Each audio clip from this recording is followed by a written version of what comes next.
Ma'am, a 360-degree angle. Great work, Vansh.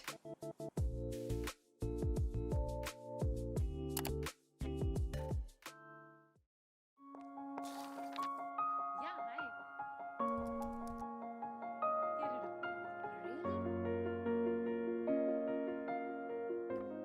Yeah, I can.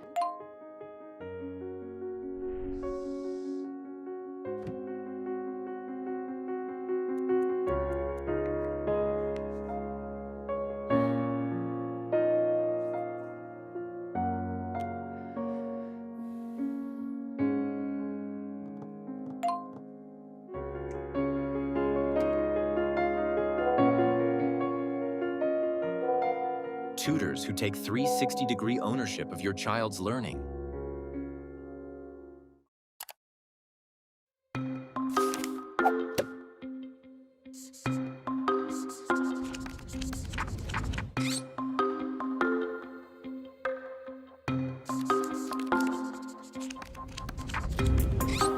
Math learning should not feel like detention. Swap endless worksheets with engaging one-to-one classes by math experts. Hi, Ankit. How are you?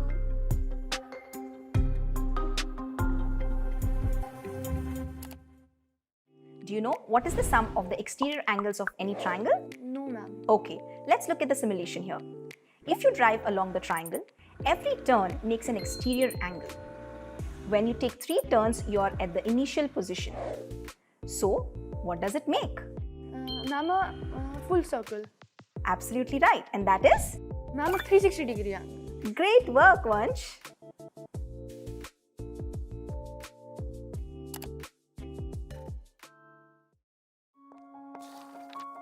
Yeah, hi.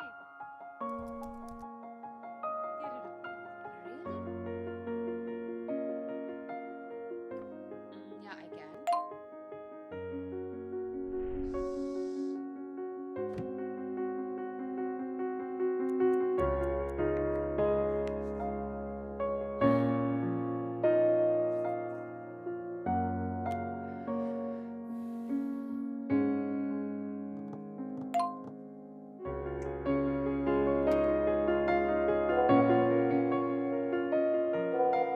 Tutors who take 360-degree ownership of your child's learning.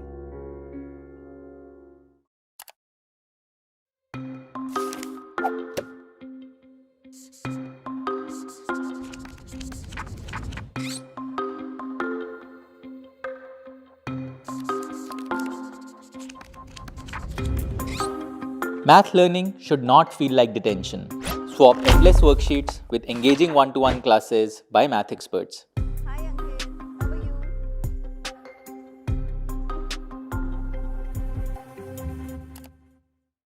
Do you know what is the sum of the exterior angles of any triangle? No, ma'am. Okay, let's look at the simulation here. If you drive along the triangle, every turn makes an exterior angle. When you take 3 turns, you are at the initial position. So, what does it make?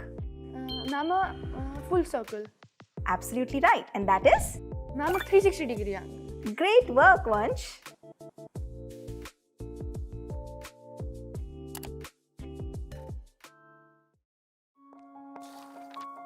Yeah, hi.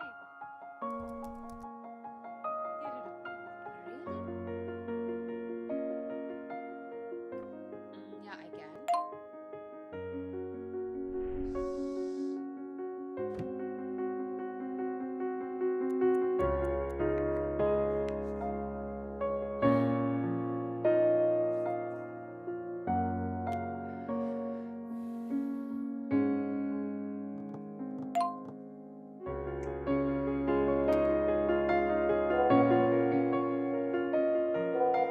Tutors who take 360-degree ownership of your child's learning.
Hi everyone, good morning and welcome to this live session, our first Math Olympiad Masterclass for grade 3 and 4. So this is the first of 5 sessions that we are going to do in this series over the next few weeks. So I welcome all of the students here. I can see your comments on the screen. So feel free to comment, introduce yourself and just participate in the whole thing. So what we are going to do in this session is, as the name suggests, we are going to talk about Math Olympiad questions and strategies and problem solving techniques in solving Math Olympiad questions. So over the years, Cuemath students have in large numbers participated in these Olympiads and done really well. Many of our Cuemath students have gone on to win medals and ranks, and they have benefited a lot from the curriculum, the teaching that we have done with them. And what we're doing in today's session is compiling a lot of that material and sharing with all of you in this live session. So what we are going to do is, we are going to, in this session, be solving actual Olympiad kind of problems. And I'm going to be teaching you certain techniques and strategies, and then I'm also going to be asking you questions. So what I want everyone to do is to have your notebooks out, to have your pens out, pens, pencils, and really participate in this discussion. I want you thinking all the time. Whenever I put out a new question or a new strategy, I want you to think about it, and I want you to solve it and share your answer with the group. All right, just a minute. We'll start in 30 seconds. Cut to guest.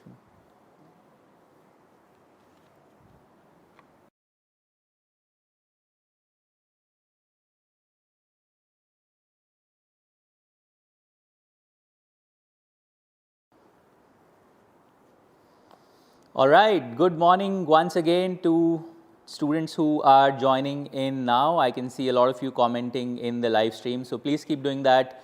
Please keep participating and sharing your thoughts and ideas and answers as we go forward here. Okay, so let's begin. So the first type of ideas or theme that we'll cover is number patterns. So this is a classic part of a lot of Math Olympiads that happen across the country. You have questions on number patterns coming up often in these Olympiads. And what this theme requires us to do is, we are given a set of numbers arranged in a certain way, and we have to find the patterns in between those numbers. So in this one says number patterns finding the nth digit. So let's see what this means. Okay, so here's the first question that we have. Find the 23rd digit of this pattern. So look at this pattern carefully. 1729, 1729, 1729, and this pattern keeps on going. So we have to find the 23rd digit in this pattern. So I'll give you a few seconds to think about it. Please share your answers in the comments. What do you think will be the 23rd digit in this pattern 1729, 1729 that keeps going on? Okay, I can see some students answering 2. All right. Okay, so here's how we think about it. The pattern here is a repeating set of 4 digits. So you have 1729, 1729, 1729, and this pattern keeps on repeating. And you have to find the 23rd digit in this pattern. So what do? You simply divide 23 by 4, and you get a remainder of 3, and therefore the digit at the 23rd place will be the 3rd digit in this pattern, which is 2. So every 4 digits the pattern is repeating. So this is the first, the second, the third, the 4th digit, but then the pattern starts to repeat again. So this is the 5th digit, 6th digit, 7th digit, 8th digit, and then the pattern repeats again, and so on. So all you need to do is, you need to see the 23rd digit will fall at which place in this pattern of 4, and how you can do that is just divide 23 by 4, you get a remainder of 3. So the 23rd digit will be the 3rd digit in this pattern, which is 2. So that's our answer, and great job to all of you who got this right. Now let's look at, okay, so here's the technique summarized. So we divide by the length of the repeating pattern, in which in this case it was 4. and then we use the remainder to pick the digit. The remainder of 23 divided by 4 is 3, and therefore the third digit of the pattern is our answer in this case. Okay, now let's look at this practice question for you, and this one says the pattern is again 1729, 1729 going on, and we have to find the 34th digit in this pattern. 34th digit in this pattern, what will it be? I see one answer, 7, a few 7s, a couple of 9s. Okay, we'll give it a few more seconds. You have to find the 34th digit in this pattern of 4. So you have to divide 34 by 4, and the remainder of 34 by 4 is 2, and therefore the second digit of the pattern will be your answer. The second digit of the pattern is 7. So 7 will be your answer in this case. Okay, so here's a couple of other questions, practice questions on this. Find the 27th digit in this first pattern. So let's do this part A first. The 27th digit in this pattern, which is 58341, 58341, 58341. What is the 27th digit in this pattern?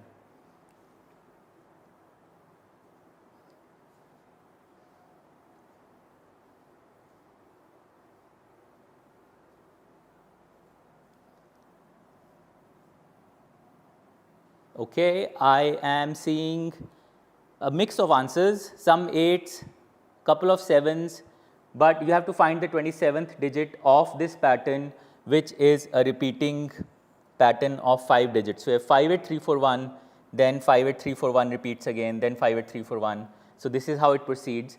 So, you have to divide 27 by 5 and find the remainder. So, 27 by 5, the remainder will be 2, because 27 by 5, a quotient of 5 and a remainder of 2. So, the second digit in the pattern will be your answer. So, in this case, the second digit is 8. So, that will be your answer. And now you have to find the 27th digit in this second part, which is 671, 671, 671, and so on. So, what will be the 27th digit in this pattern? 671, 671, 671. Okay, again a mix of answers, but I see a lot of 1s, some 7s. So, 27th digit in this pattern is a repeating pattern of 3 digits,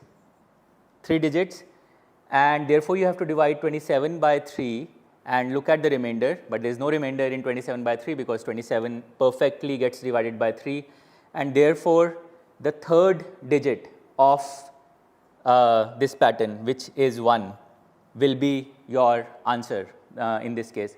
And once again, let me just clarify here what's happening. So, 27 digit of this pattern. So, this is the first digit 6, this is the second digit, which is 7, this is the third digit, which is 1, and then the pattern repeats again. This is the fourth digit, 7 is the fifth digit, 1 is the sixth digit, and then the pattern repeats again. So, 7 digit is 6, 8 digits is 7, 9 digit is 1, and then the pattern repeats again. So, the 27 digit, because 27 is a multiple of 3, so the 27 digit will be the third digit in this pattern, which is 1. So, this is how you solve these kinds of questions. And let's do one more practice. We have to find the 19th digit of this pattern here, which is 789, 789, 789, and that keeps on going. So, I want everyone to get it right this time. The 19th digit of the pattern 789, 789, 789. All right, the pattern here is a repetition of 3 digits again. So, you have to find the remainder of 19 divided by 3, which is 1 in this case. So, the first digit of the pattern, which is 7, will be your answer. And now, we have to find the 19th digit of this pattern here. Now, look at this pattern carefully. 2, 3, 2, 3, 3, 2, 3, 2, 3, 3, 2, 3, 2, 3, 3, and it keeps on going. So, what is the length of the pattern? The first question I want you to tell me is, what is the length of this pattern here? 2, 3, 2, 3, 3, 2, 3, 2, 3, 3, 2, 3, 2, 3, 3. Okay, I see a mix of questions, mix of answers. Some students are saying 2, some are saying, okay, I can see a couple of 5s and a couple of 3s. All right, but look at the pattern carefully. 2, 3, 2, 3, 3. So it's not a repetition of 2 digits, because if it was, then you would have 2, 3, 2, 3, but you would again want a 2, 3, but you have a 3, 2 here. So the cycle is not of 2 digits. It's also not of 3 digits, because if you take 2, 3, 2, then you would again want a 2, 3, 2 to continue. But that's also something that's not happening here. What is happening here is it's a pattern of 5 digits. So you have 2, 3, 2, 3, 3, and this is the pattern that repeats. So 2, 3, 2, 3, 3 again, 2, 3, 2, 3, 3 again, and that is the pattern that continues. So this is a pattern of 5 digits, and therefore to find the 19th digit in this pattern, you will have to divide 19 by 5 and find the remainder. The remainder of 19 divided by 5 is 4. So the 4th digit of this pattern, which is 3, 3 will be the 19th digit of this pattern. So all of those students who got 3, great job. To everyone else who tried, great job as well. But please, every time you see a question, take a few moments to think about it carefully and then share your answer. Okay, now let's go to the next one. Again, similar theme. And this time I'll give you a few seconds, but I want all students to get this right. You have to find the 100th digit of this pattern here, which I'll not read out. I want you to look at it and find out the length of the pattern and then find out the 100th digit. So we'll give you a few seconds and let's see what the answers are. Okay, I see a lot of correct answers. I see a lot of 4s here, which is great because the pattern here is a repeating pattern of 3 digits. So you have 403, 403, 403, 403. So this is the pattern that repeats. So it's a cycle of, it's a pattern of 3 digits, and therefore you divide 100 by 3 to find the remainder. So 100 by 3, you can think of it this way, that 99 divided by 3 is 99 is perfectly divisible by 3. So 100 is 1 more than 99. So the remainder of 100 divided by 3 will be 1.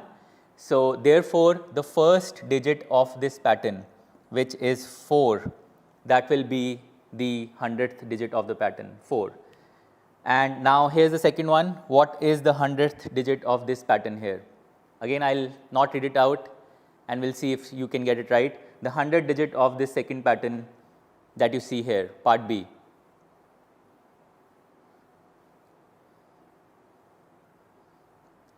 Lots of 4s.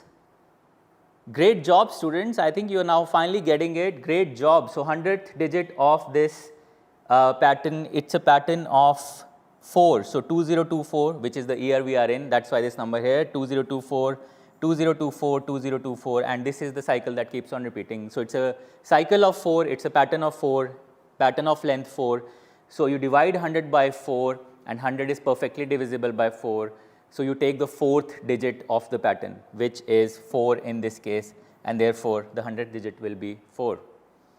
All right.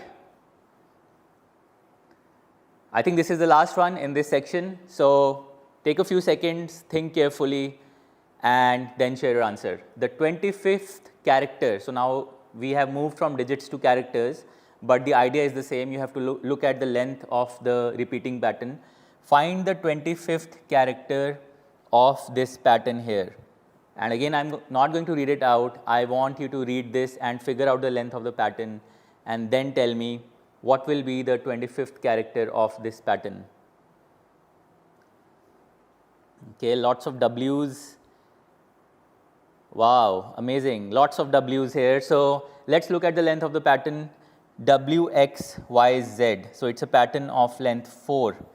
W, X, Y, Z, W, X, Y, Z. So that is what is repeating, and therefore you divide 25 by 4, you find the remainder is 1, and therefore the first digit of the pattern, which is W in this case, is the 25th character in this pattern. Great job.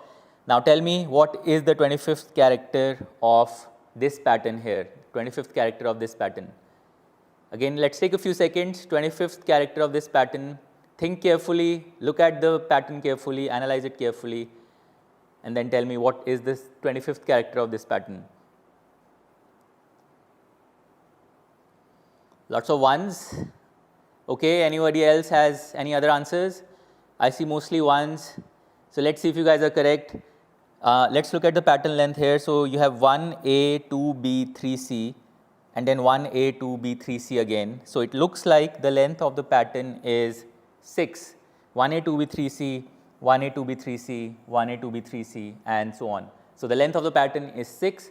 So you divide 25 by 6, you find the remainder is 1, and therefore the first character of the pattern, of this pattern of 6, the first character is 1, and therefore 1 will be the 25th character. So I'm amazed to see so many correct answers. All of you are doing a fantastic job. Keep participating like this, keep thinking hard like this, and you will be an Olympiad champ in no time. Okay, let's keep going now. And before we go to the next set of questions, let's do a quick puzzle. Now this one is a bit tricky, so take a few seconds to think about it. You have these 4 boxes here, and you have to fill them with 2, 3, 4, 5. So you have to fill these boxes with 2, 3, 4, 5. What is the largest number you can create? You cannot repeat digits, so you have to use 1 digit per box. What is the largest number you can create by filling these 4 boxes with these 4 digits and doing this plus thing here? Let's see. Okay, 86, 97, 95, 97, 54, 5432. You have to look at the plus sign here. You're adding something. So you have to add two digit numbers. So it's not a 4-digit number, guys. I see some 4-digit answers, but it's not a 4-digit number. You are placing 2 digits here to get a 2-digit number. You're placing 2 digits here to get a 2-digit number, and you're then adding them to find a final number. So what is that largest number you can make? All right, here's how you will think about it. Okay, so you have to be a bit careful about and thoughtful about how you will place the digits. You want the number to be as large as possible, and therefore you have to try to place the largest digits in the largest place values, in this case the largest place value here is tens, and here it's tens as well. So you will try to place your largest digits in the largest place values. So the largest digits are 5 and 4. So let's place a 5 here, and let's place a 4 here. So you get as many tens as you can, and then you are left with 3 and 2. So you can place a 3 here and a 2 here. So that should work. How much does that give you? It gives you 53 plus 42, which is 95. Or you could also place a 2 here and a 3 here. That should also work. The sum will be the same. The sum will still be 95. But what you are really trying to do here is you're trying to place the largest digits in the largest place values. So a 5 goes here and a 4 goes here, and that's how you figure it out. So the answer here, the largest number possible is 95. And those of you who got 95, great job. This is the thinking involved here. And the idea was not to guess, the idea was to follow this line of reasoning that the largest digits need to go into the largest place values. Okay, now let's keep going. Section 2, we just did section 1, which was number patterns, a certain kind of problems on number patterns. We'll continue with number patterns, but this is a different type of questions that we will study now. So we are given a pattern of numbers, and we have to find the missing number. So let's look at this pattern. 94, 85, 76, 67, question mark. So what comes in the question mark? So this one I will explain to you how to think about questions like this, and then I will give you several questions to try out on your own. So here's what you do. In this case, you look at the relationship between the consecutive numbers, the numbers that come one after the other. So you look at what's happening when you go from 94 to 85. So 94 to 85 is a difference of 9. So if you subtract 9 from 94, you get 85. Now from 85 to 76, again the same thing, same relationship. So you subtract 9 from 85 and you get 76. And then you subtract 9 from 76, you get 67. So it looks like every time you're moving one step forward, you're subtracting 9. So that same pattern should continue, and therefore you should subtract 9 from 67 to get the next number in the pattern. And what will that be? All right, 58. So 58 is what will come here. Great job. Now, let's think about this one. This one is a bit trickier. 8, 27, 64, question mark, 343, 512. So what is going on here? What do you think is going on here, and what will come up in place of these two question marks? Let's see. Let's see if some of you can figure this out. What will come in place of these two question marks? Okay, I see a couple of correct answers. 125, 216.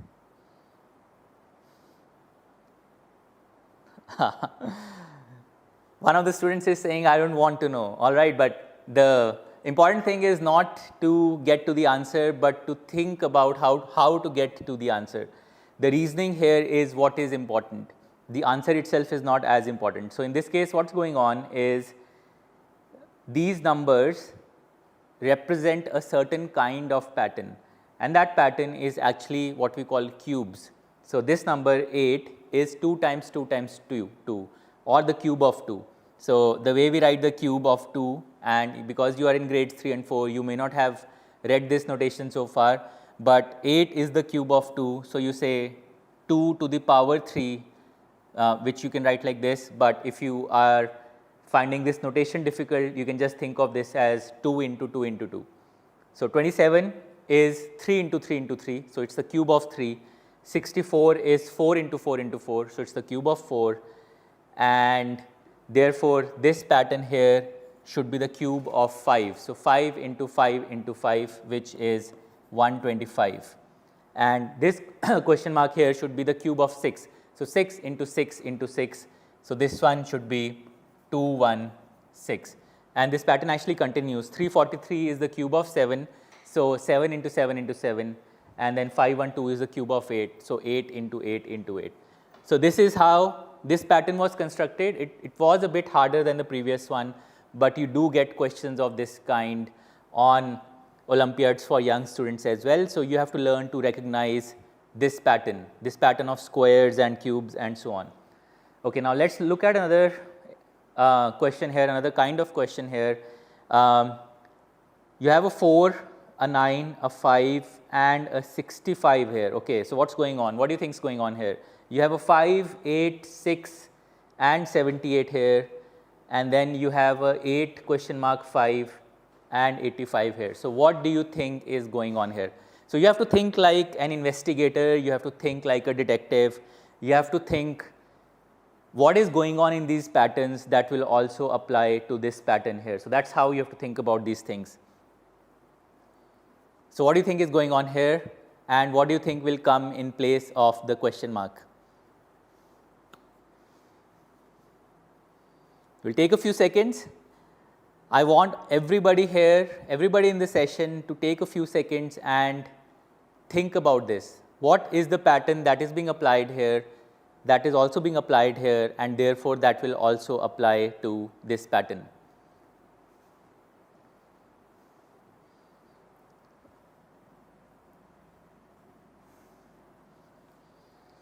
Okay, so here is what's going on.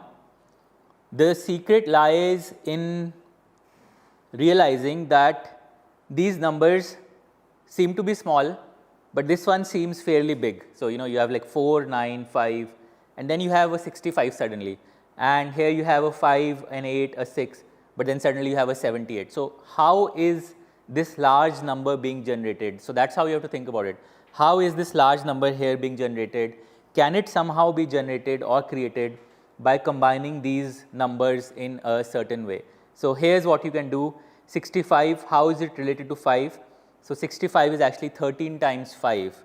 So you have a 13 times 5 equal to 65. You already have a 5 here, and then you notice that, okay, if I add 9 and 4, I get 13, and then I multiply 13 by 5 to get 65. So that's how this pattern is working. So the same thing is going on here. You add 5 and 8 to get 13, and then you multiply by 6 to get 78. So this is how the pattern is working here. And therefore, what needs to happen here is you need to get to 85. So something into 5 needs to give you 85, And what is that something into 5 that gives you 85? It's 17. So 17 times 5 is 85. So you need a sum of 17 here, but you already have an 8 here, which means this will be a 9. So 8 plus 9 is 17, and then 17 times 5 is 85. So that is how this pattern worked. Okay. So your answer will not be 17. I see a lot of 17s in the chat. Your answer will be 9. So that's the number that you need in this, in the place of this question mark. All right. Okay. So what are the strategies we are using here? What are we really doing? We are looking for the relationships between different numbers, you know, the difference between them, the product of numbers, the quotient of them, and so on. And then we are trying to see how we can combine the numbers to get the pattern involved. And sometimes you also have to check for squares and cubes. And these are patterns that are hard for young students. You know, sometimes you might find it hard to recognize patterns like squares and cubes, but they do come up in Olympiad exams. So you do have to learn how to recognize them. Practice time now that you've learned how to recognize patterns. So here's the first question we'll do. 7, 15, 23, 31, 39, 47. What will come next? I'll give you a few seconds to think about it. What will come next in this first pattern here? 7, 15, 23, 31, 39, 47.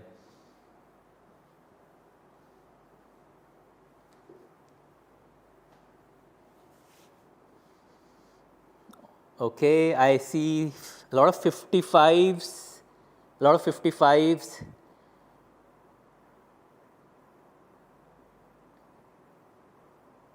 Okay, I think almost everyone's saying 55. So let's take a look. Let's try to uncover what the pattern is here. So how do you go from 7 to 8? So you add an 8. Great. How do you go from 15 to 23? You add an 8. Okay, it's the same thing. How do you go from 23 to 31? You add an 8. 31 to 39, you add an 8. 39 to 47, you add an 8. So you are essentially adding 8 at every step. So you just have to add 8 to 47, and that will give you 55. So the first question mark is 55. Now let's take a look at the second one. 100, 94, 88, 72, 66, 60. What will be the next number in this second pattern? Take a few seconds, think about it carefully. How do you go from every number to the next number in this second pattern?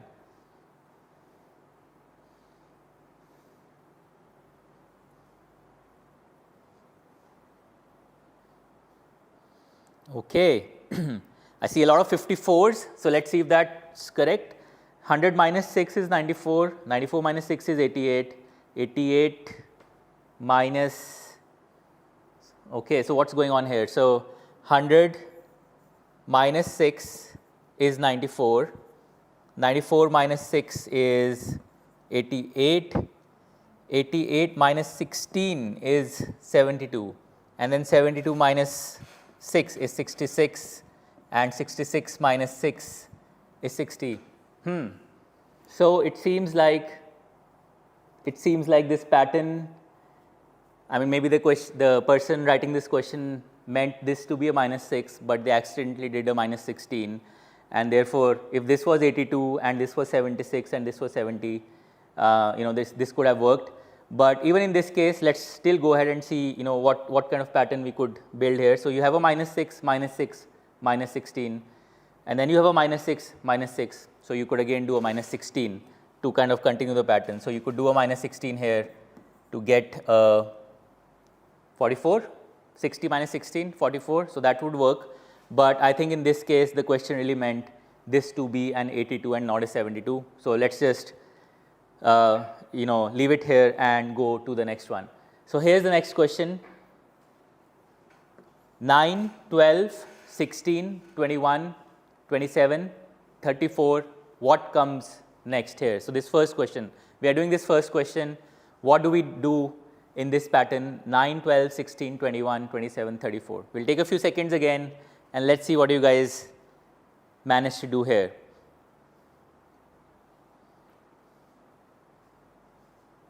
I see some 42s. I see 37, 38. Wow, okay, a lot of 42. So let's see if 42 is the correct answer. So 9 to 12, so this is plus 3. 12 to 16, this is plus 4. 16 to 21 is plus 5. 21 to 27 is plus 6. 27 to 34 is plus 7. Okay, so what's happening here?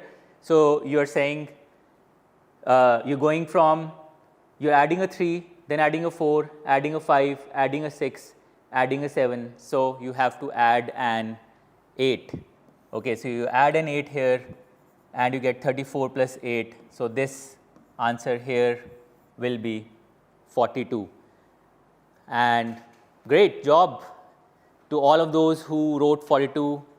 Amazing work. Now let's do the second pattern here, which is 10, 17, 26, 37, 50, 65. What will come next in this pattern?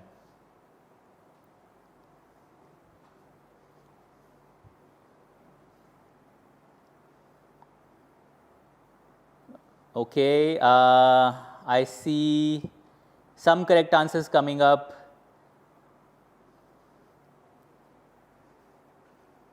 All right, a lot of 82s, some 77s, some 72s, but let's see, let's investigate this pattern here. So what are we doing here? So 10 to 17, we are adding a 7, 17 to 26. What are we doing here? So 17 plus 9 is 26. All right, great. But 26 plus what is 37? So 26 plus 11 is 37. And then 37 plus what is 50? So 37 plus 13 is 50. And then 50 plus what is 65? So 50 plus 15 is 65.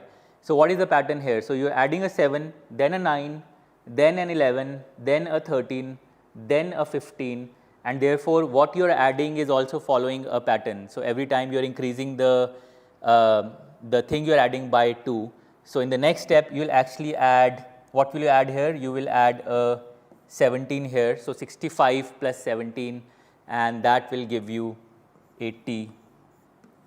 Okay, so the answer to this second pattern here is 82. Great job. Now let's keep going. Let's do this question here. What is the pattern here? 1, 2, 6, 24. What comes next?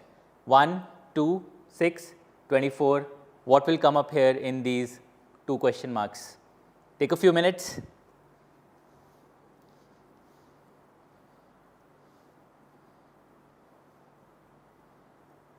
Okay, I see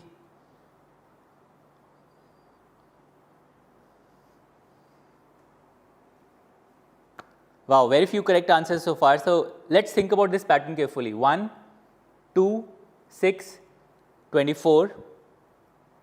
And what do you think is going on here? So let's investigate. So let's try and do the differences first. So 1 plus 1 is 2, but then 2 plus 4 is 6. Okay, so 1 plus 1 is 2. So this is a jump of 1, but 2 plus 4 is 6, and then 6 to 24 is a jump of 18.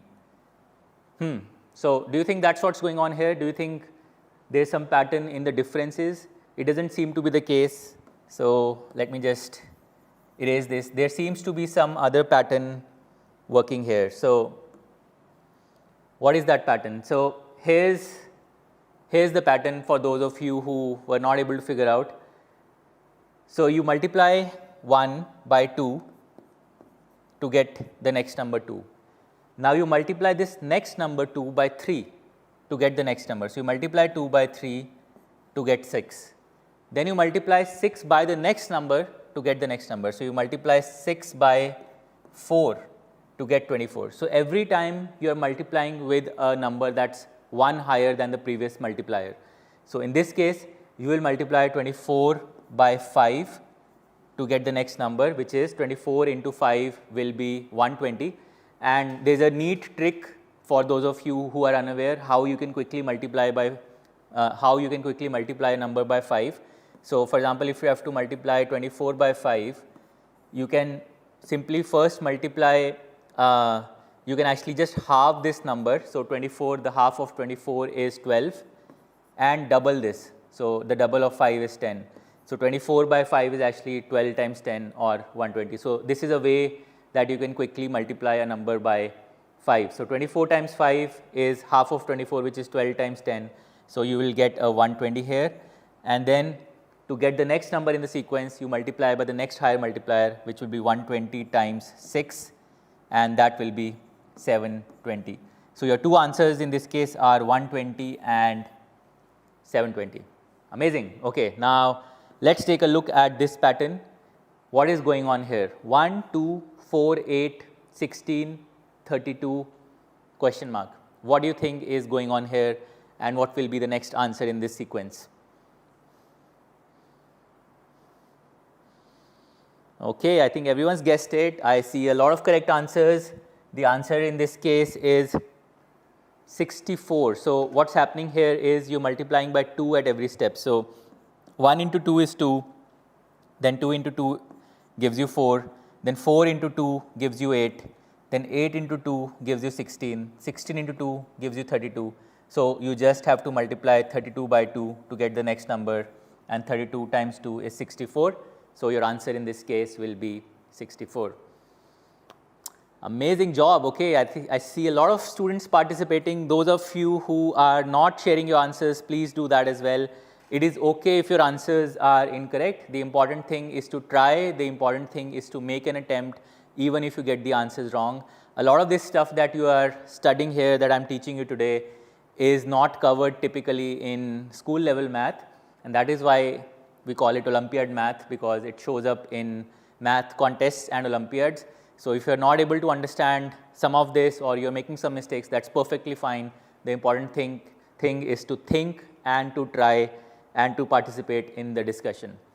Okay, now here's your next question. Look at this first pattern of 3 squares here. You have 5, 7, 4, 48, 6, 8, 5, 70, 9, 4, question mark, 91. What do you think comes in this question mark here? This question mark here.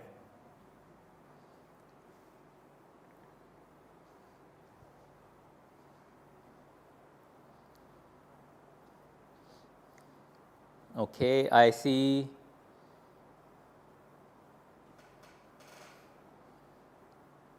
some 6s, some 7s, and a few other answers. But actually I see a lot of 7s. So let's see if 7 is the correct answer here. So once again, the pattern here is somehow this 48 is being generated using a combination of 5, 7 and 4. So 48 is 12 times 4, and 12 is 5 plus 7. So if you add 5 and 7 to get 12, and then you multiply 12 by 4, that gives you 48. So that is the pattern here. So here's the same things happening here. You're adding 6 and 8 to get 14, and then you're multiplying 14 by 5 to get 70. So the same thing needs to happen here. You add 9 and 4, that gives you 13, and in 13 times some number needs to give you 91. So what is that number here? So this must be 7, because 13 times 7 is equal to 91. So the answer here is 7, and I see a lot of 7s in the chat. Great job. You have figured it, and you have successfully solved an Olympiad level question. Now here's the next question for you. 1, 2, 3, 6, 2, 5, 99, 4 question mark, 85. What comes up in the question mark? Let's get to the answer quickly in this case. What comes up in the question mark in this second question?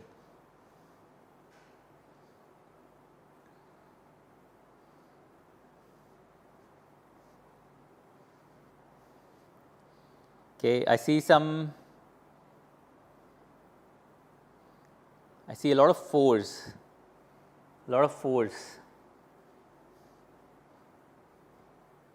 Okay, I think the majority answer is 4. So let's see if 4 is the correct answer. So if we do the thing we did here, where we say, okay, let's add these two. So 1 plus 2 is 3, but 3 times 3 is 9, which is not 6. So that's not the pattern. But 3 plus 3 could be 6. So I could add all these 3, 1, 2, 3. If I add them, I can get 6. but then that same pattern also needs to work here. But here if I add them, I do 2 plus 5 plus 9, that only gives me 16 and not the 90 that's present here. So there's some other pattern working here, and that pattern is actually very simple. You are just multiplying these three numbers, and the secret is in this 90 here. So this 90, how do you generate this 90? You have a 9 here, and 90 is 10 times 9, you already have a 9, and then you realize that, okay, if I multiply 2 and 5, that gives me a 10, and then if I multiply that by 9, so 2 into 5 into 9 is 90, and similarly 1 into 2 into 3 is 6. So that is the pattern at work here. You are multiplying the three numbers to get to this bottom left number. So that's what needs to happen here. You have to find a number here in this cell such that when you multiply these three numbers, you need to get 80. So 4 into 5 is 20, and then what number multiplied by 20 gives you 80? That's 4. So if you had a 4 here, you would have 4 into 4, which is 16, into 5 is 80. So the number 4 is what will go there, and 4 is our answer. Great job to all of you who were able to figure it out, and also to all of you who were not able to figure it out but tried and made effort. Now we've ended our second section on number patterns, and before we go to the next one, let's do this nice and interesting puzzle here. How many triangles do you see in this figure? How many triangles are there in this figure? I'll give you all a few seconds. You have to count carefully how many triangles are there in this figure. I see a lot of 10s, a lot of answers that are 10, some 9s, a couple of 13s. How many triangles are there in this figure?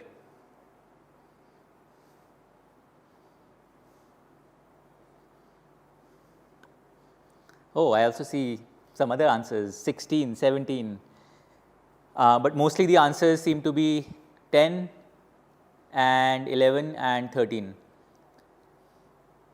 Let's see, let's count these triangles systematically. So first, we just count the obvious triangles that are staring right in our face. So you can see this small triangle. So this one is a triangle. Let me just number them. So number 1, 2, 3, 4, 5, 6, 7, 8, 9. So 9 triangles, and let's just call them unit triangles because they are a single unit. So 9 small triangles or 9 unit triangles. But then you also see this large triangle that's kind of, in your face, that's staring out at you. So that's a large triangle. So you have 9 small triangles, you have a large triangle. Do you have any other triangles? That's the question. Do you have any other triangles in this figure? And that's where a lot of people end up making mistakes. They don't realize that yes, there are other triangles in the figure as well. If you think of the triangles of size of side length 2. So in this case, for example, this triangle is of side length, if this is 1, 1 and 1, so the side lengths are 1. So all triangles are of side length 1. And this large triangle that you see is side length 3, because if you take this whole length here, that's 1, 1, 1. So that's 3 on this edge, 3 on this edge, and 3 on this edge. So you have one triangle that has a side length of 3, but do you also have any triangle of side length 2? That's the secret here. That's how you kind of count it systematically. So yes, you do. If you take this triangle that's being formed, this is a triangle of side length 2. So there's one like this, but then there are also 2 more. So there is this triangle here, that's side length 2, and there is this triangle here, that's side length 2. So there are 3 triangles of side length 2, and there are 9 triangles of side length 1, and there is 1 triangle of side length 3, which is the largest one. So 9 plus 3 plus 1, so that's 13. And yes, I can see I can see some students celebrating their answer, their correct answer. So yes, 13 is the answer in this case. Now let me give you a similar question. Imagine that instead of a triangle, you had a square drawn in this way. So this square, this grid of side 3 by 3, how many squares do you see in this figure? How many squares are there in this figure?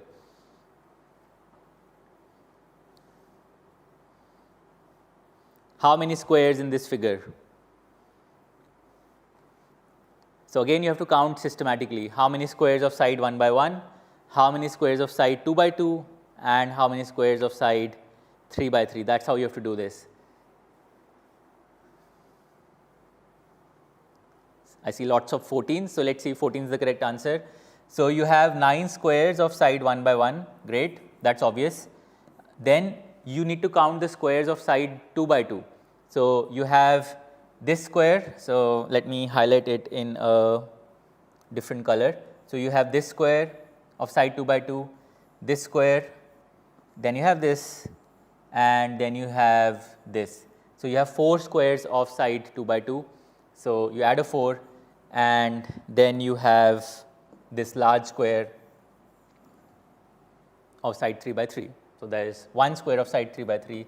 So 9 plus 4 plus 1, which is equal to 14. So there are actually 14 squares in that figure. So all of you who got 14, great job, well done. Now let's go to our next part of the masterclass. This is now a very different theme from number patterns. This is all about directions. This is about clockwise and anti-clockwise movements. And again, this is a typical theme, a common theme that comes up on Olympiad questions. So you have to follow carefully as I explain what this means. So look at this figure here, where Alex is someone, and imagine that you're looking at this figure from the top. From the top, you're looking at this figure, and you're looking at the head of Alex, and Alex is, let's say, facing the school. So it says Alex is facing the school. So he is looking towards the school, and you are, as the viewer of this, you are looking at Alex from the top. You are looking at Alex from the top as Alex stands on the ground. So imagine it happening in this way. What will Alex face, or what will Alex be facing if he makes a 1/4 turn anti-clockwise? So if Alex is looking towards the school and he makes a 1/4 turn anti-clockwise, where will he look? Where will he be looking then? So I'll give you a few seconds to think about this. But Alex is looking towards the school and he makes a 1/4 turn anti-clockwise. Where will he be looking? Okay, I see some answers saying church, some saying park, and some making confused faces. It's all good. Okay, let's see how to think about this. It's important to be clear firstly about the meaning of clockwise and anti-clockwise, and that is what I want to explain to you first. How do you think about the directions clockwise and anti-clockwise? So clockwise is simple. Just imagine a clock. You have a clock, and imagine the numbers 12, 1, 2, 3 and so on, and imagine the needle moving in the direction that happens in a clock. So that's the clockwise direction. And then anti-clockwise, as the name suggests, is the opposite of the clockwise direction. So clockwise goes like this and anti-clockwise goes like this. But how do you remember this? How do you keep this in mind without making the effort to visualize the clock and everything? Here's a very simple rule to remember the directions clockwise and anti-clockwise. And I want you to make a note of this, because this is a very, very powerful thing that you can use to solve questions of this kind and other kinds of questions as well. So what I'm teaching you is called the right hand thumb rule. So the right hand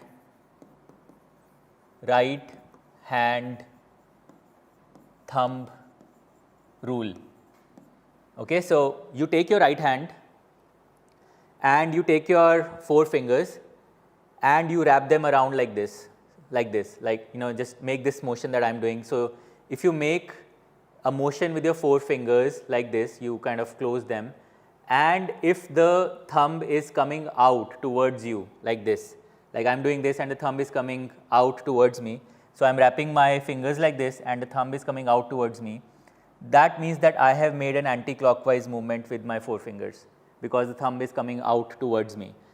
But in the case of clockwise movement, if I have to make a clockwise movement with my forefingers, I will have to do something like this, and the thumb is actually going inside the plane of of this TV. So, anti-clockwise is I wrap my forefingers like this and the thumb comes out towards me, and clockwise is the other way. I make my motion in the direction of clock movement and the thumb goes into the plane. So, if you are able to remember this, it is very easy to remember what clockwise is, what anti-clockwise is. Just make the motion with your fingers, with your forefingers, and if thumb is pointing towards you, that is anti-clockwise. If the thumb is pointing away from you, that is clockwise. But even if you are unable to remember this, in that case you can just quickly visualize what a clock looks like, and therefore what is the motion of the needle around the clock, and that is clockwise, and the opposite direction is anti-clockwise. Okay, so that is clockwise and anti-clockwise, and now you have to find out what will Alex be facing if he makes a 1/4 turn anti-clockwise. So, a 1/4 turn. Now, what is a 1/4 turn? A full turn is if Alex would have completely rotated and would have come back to the same direction. So, if Alex had made a movement like this and would be looking towards the school again, that would be a full movement. So, what would be a half movement then? So, a half movement would be Alex makes half a turn. So, a half movement would be he moves like this and then he starts looking towards the post office. So, what will then be a quarter movement? A quarter movement will then be half of a half turn or 1/4 of a full turn. So, Alex moves like this and then therefore, Alex is looking towards the church. So, two things happened here, and observe this carefully. First, we said that the turn is anti-clockwise, which means according to the right hand thumb rule, Alex needs to move like this. My fingers of my hand need to curl like this so that the thumb is coming out. So, Alex turns anti-clockwise, and then we want a 1/4 turn anti-clockwise. So, a 1/4 turn means he is looking towards the school, and therefore, a 1/4 would be 1/4 of a full or half of a half, and therefore, it needs to go from here up till here, and therefore, Alex is pointing towards the church. So, in this case, the answer is church, and many of you got this right even without me explaining all of this. So, that is great, but now let us do some practice based on this. Now, Alex is facing the mall. Alex is facing the mall. What will he be facing if he makes a 1/4 turn anti-clockwise? So, that is your first part. Let me pause here for a few seconds and see if you get this right. Alex is facing the mall and he makes 1/4 turn anti-clockwise. What will he be facing if he makes 1/4 anti-clockwise from the mall?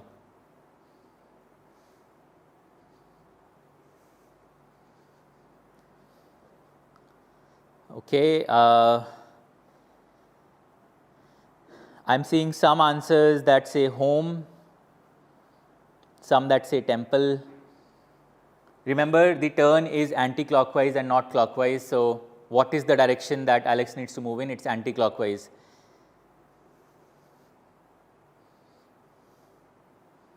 Okay, most of the answers are home. So, let us see if that answer is correct. So, Alex is looking towards the mall in the beginning, and then he makes a 1/4 turn anti-clockwise. So, anti-clockwise would mean the motion is like this, the fingers curl like this, opposite to the direction of clock movement, and therefore, my thumb comes out of the plane, and therefore, he is going like this, he is turning like this, and a 1/4 turn means he will end up here. So, he will point towards, he will face home. So, home is the answer for the first part. Now, let us look at the second part. Again, Alex is facing the mall in the beginning. What direction will he face if he makes half a turn clockwise? Half a turn clockwise from the mall, half a turn clockwise.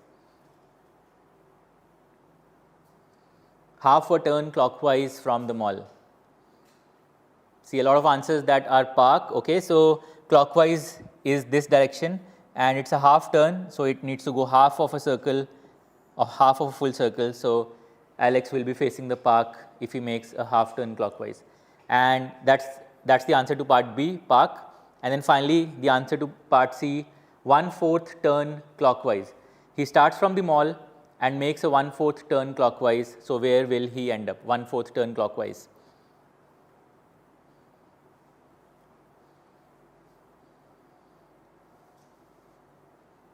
One-fourth clockwise. I see a lot of temples, lot of answers as temples, so that's correct.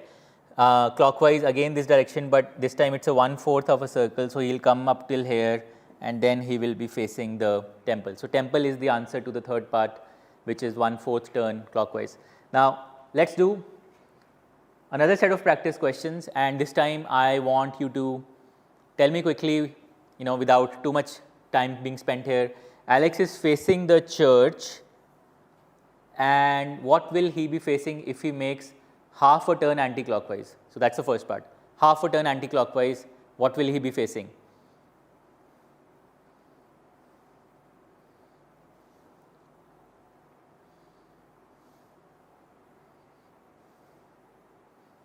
See a lot of answers that say library, which is correct. Anti-clockwise is this direction, and you have to go half of a turn. So Alex will be facing library. For part A, what about part B? 3/4 turns anti-clockwise. So from church, what will be 3/4 anti-clockwise? From church, we have to turn 3/4 anti-clockwise. So now we're doing part B, guys. Part B, from the church, you have to turn 3/4 anti-clockwise.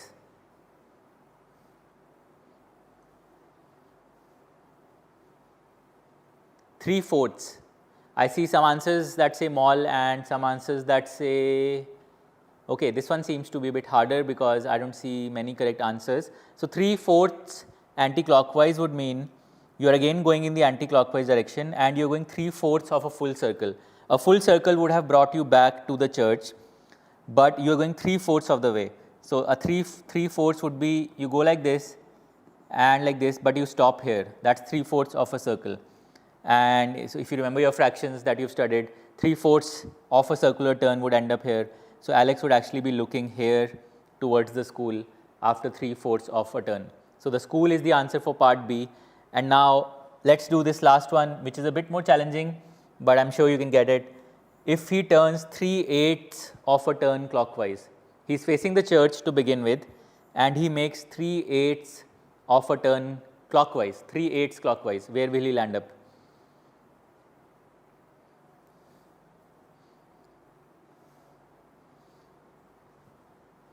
Three-eighths clockwise.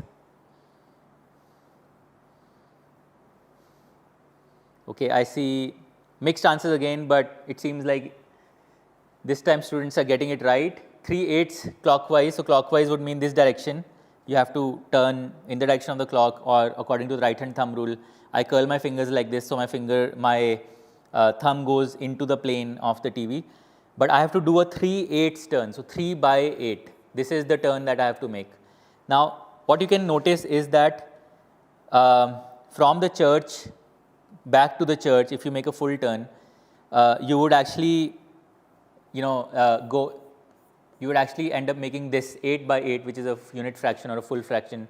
You would actually end up making this this turn. But if you just went from, let's say, church to park, this would be 1/8 of a turn.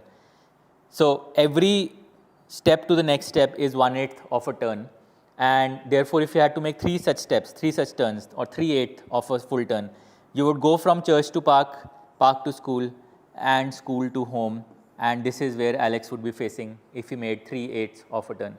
So in this case, the answer will be home. 3/8 turn clockwise will get Alex pointing towards home.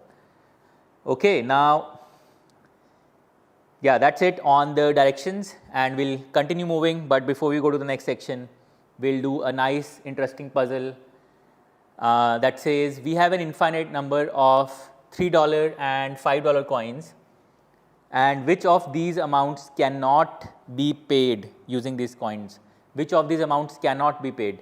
So you have $10, $7, $32, $13. Which of these 4 amounts cannot be made using $3 and $5 coins? Okay. I'll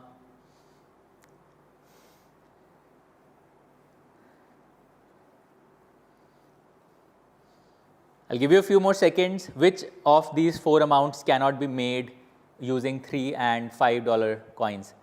Okay, I see most of the answers as 7, which is correct. There's no way to make 7 with 3 and 5, because if you add 3 and 5, you get an 8.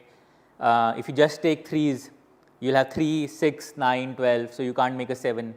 If you just take 5s, again you can't make a 7. So there's no way to make a 7 with 3 and 5, but you can make everything else with the 3 and 5. So for example, if you do 5 plus 5, you get a 10. If you do 5 plus 5 plus 3, you get a 13. And I'll leave it to you to figure out how to get a 32, but you can also make a 32 with 3 and 5, but $7 is something you cannot make with 3 and 5. So that's the answer in this case.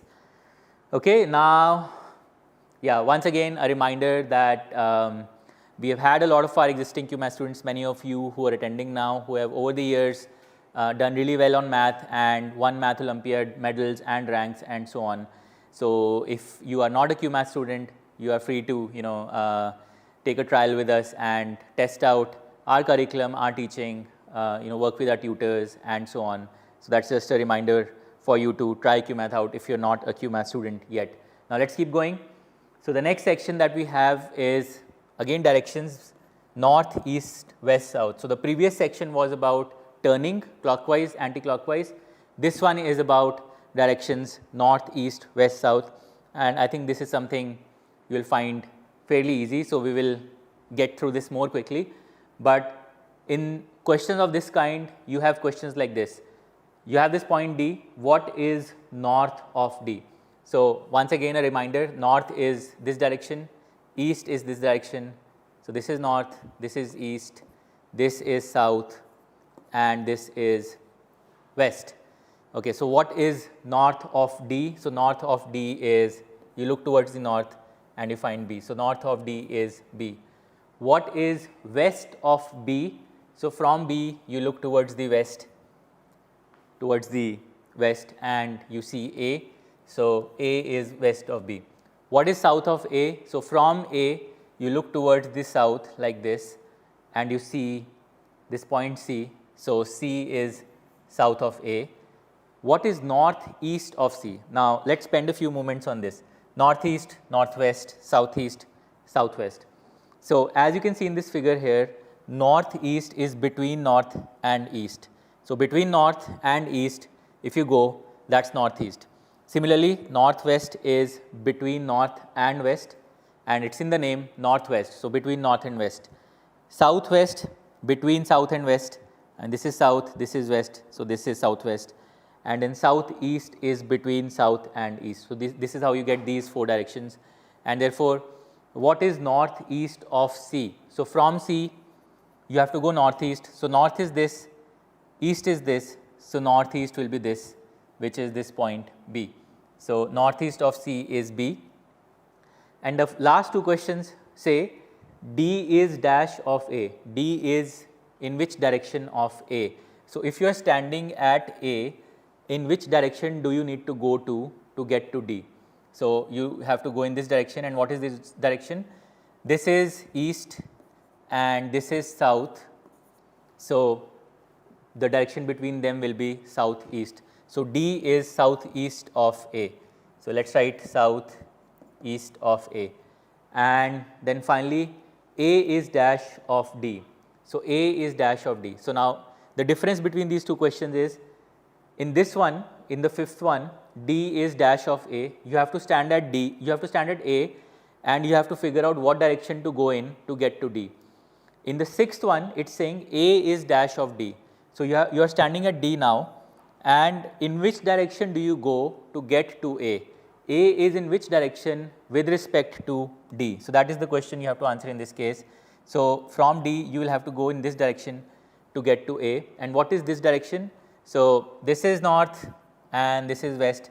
So this is northwest, and I can see, yes, a lot of correct answers. So I am sure you're finding it easy. So this A is northwest of D is the answer in this case. Great job. Now let's do some practice here. What is in this figure? See this figure here with some letters. what is north of n? I'll give you a few seconds. What is north of n in this case? See a lot of L's, yes, that is right. So, from n you look towards the north and you see L. So, L is the answer in the first case, in the first part. What is west of L? What is west of L?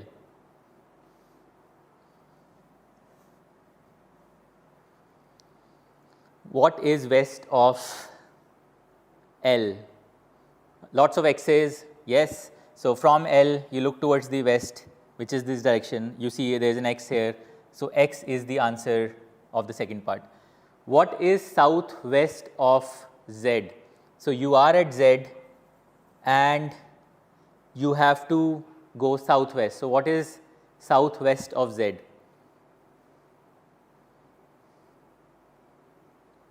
Lots of N's, great job guys.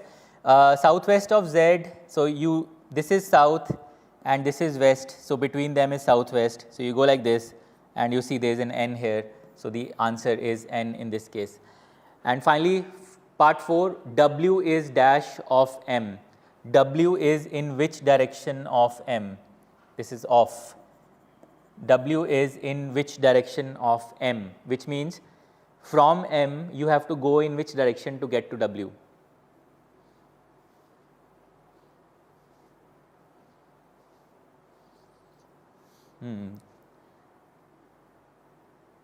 Okay, very few correct answers so far. W is in which direction of M? So, you have to stand at M and you have to figure out which direction to go in to get to W.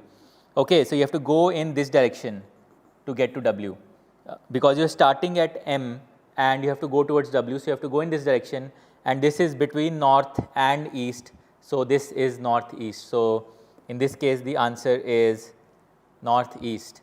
And finally, X is dash of N. So, X is in which direction of N? So, N is this point and X is this point. X is in which direction of N? Okay, this time lot more correct answers. X is actually from N you will have to go in this direction to get to X and therefore, this direction is between north and west. So, it is northwest. So, X is northwest of N. So, that is the answer for part 5. Okay. Let us keep going. Again a similar question, very straightforward. Which points lie south of Q? Which points lie south of Q? Take a few seconds, observe the figure carefully. Which points lie south of Q? Which point? So, there could be multiple points that lie south of Q. Which of the points lie south of Q? Lot of T's, yes, T lies south of Q, but is there any other point that lies south of Q? Any other point that lies south of Q? Yes, W. So, if you look from Q, if you look towards the south, you see there are 2 points that lie south of Q. So, there is a T, but there is also a W. So, the answer for the first one is T and W. Which points lie west of S? So, from S, which points lie west? Take a few seconds again, which points lie west of S?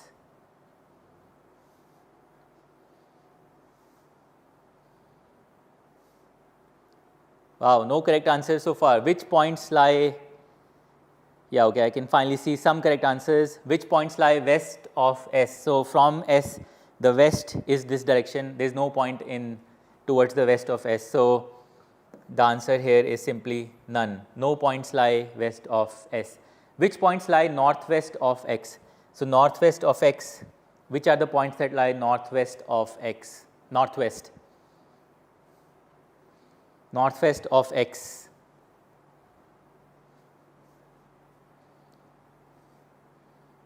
Okay, I can see a few correct answers. Northwest of X is this direction between north and west. So, you go in this direction, you will encounter 2 points T and P. So, T and P lie northwest of X. And finally, T and V lie dash of R. So, T and V lie in which direction from R? T and V lie in which direction from R?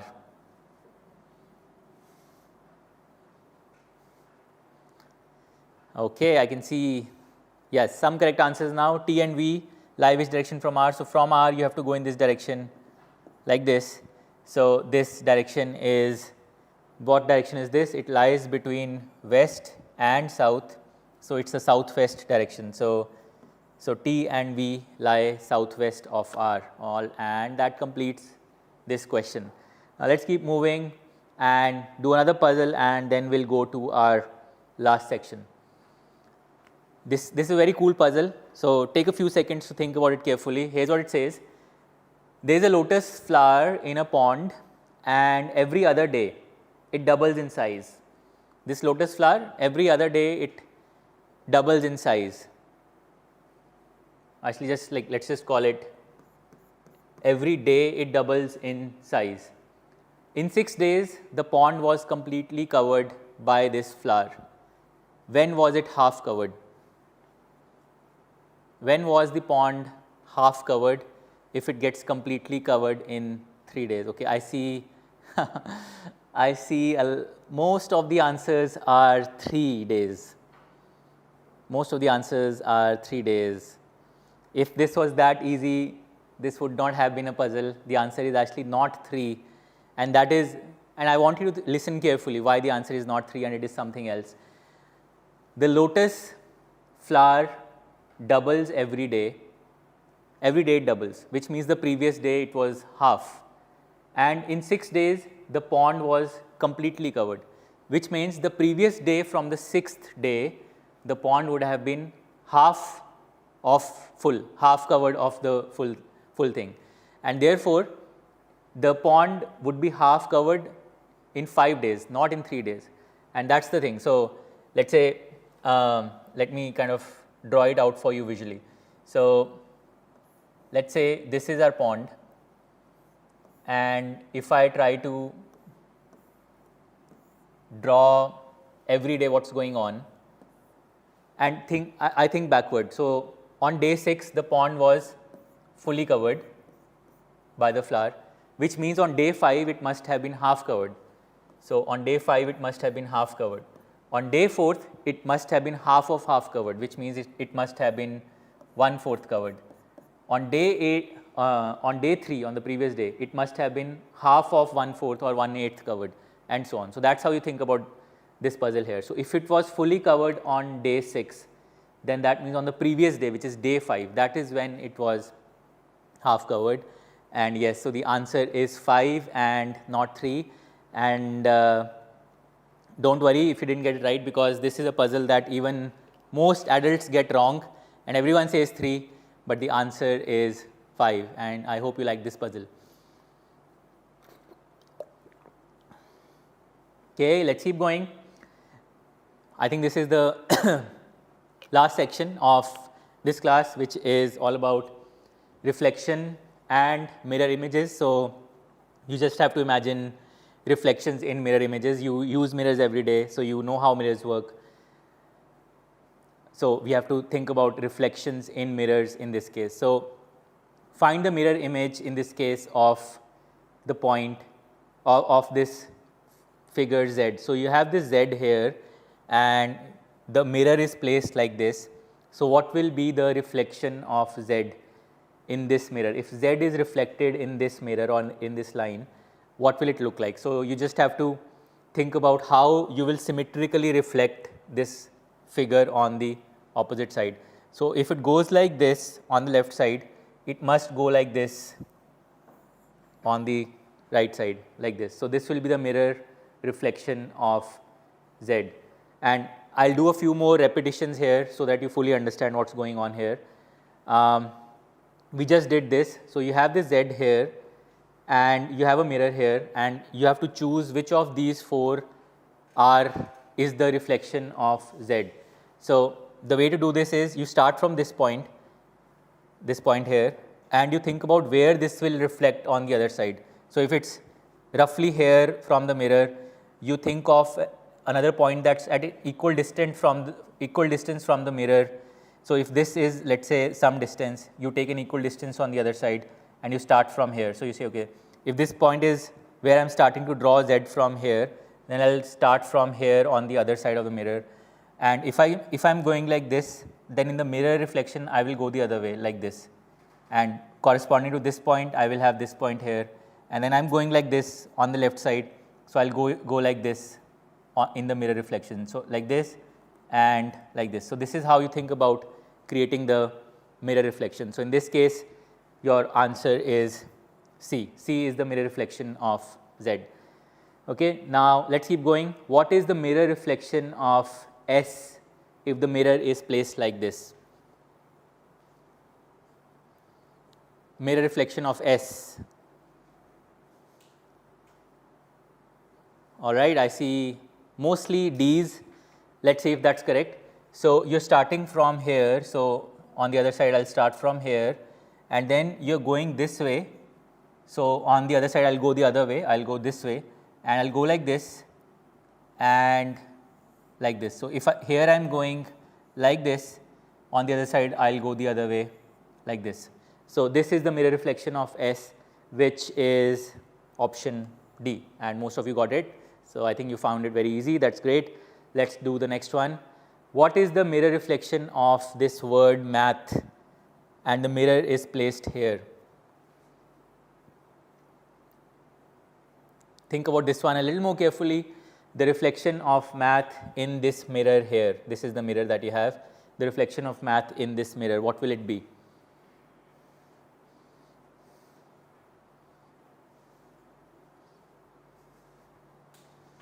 I see, wow, I see almost everyone answering correctly, and they are saying the answer should be B. Let's see if that's correct. So we start with M and we first reflect M.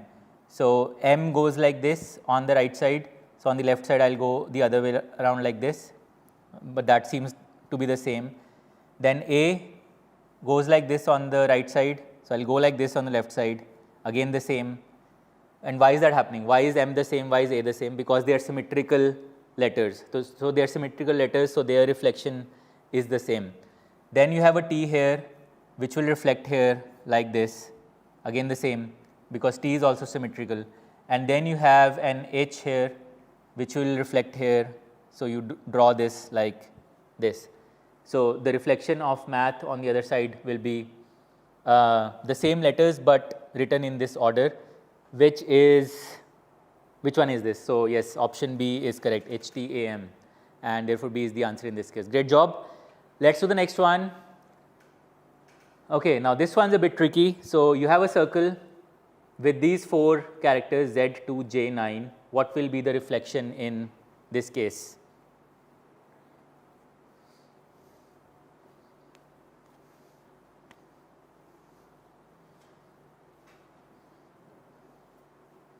Man, okay, I'm very excited to see almost everybody getting these questions correct. So let's see, I can see most of the answers are D, so that's great. Let's see if that's correct. So let me first reflect the circle. So I'll just draw the circle like this. Now let me reflect these partitions. So this one, this partition will become this partition here.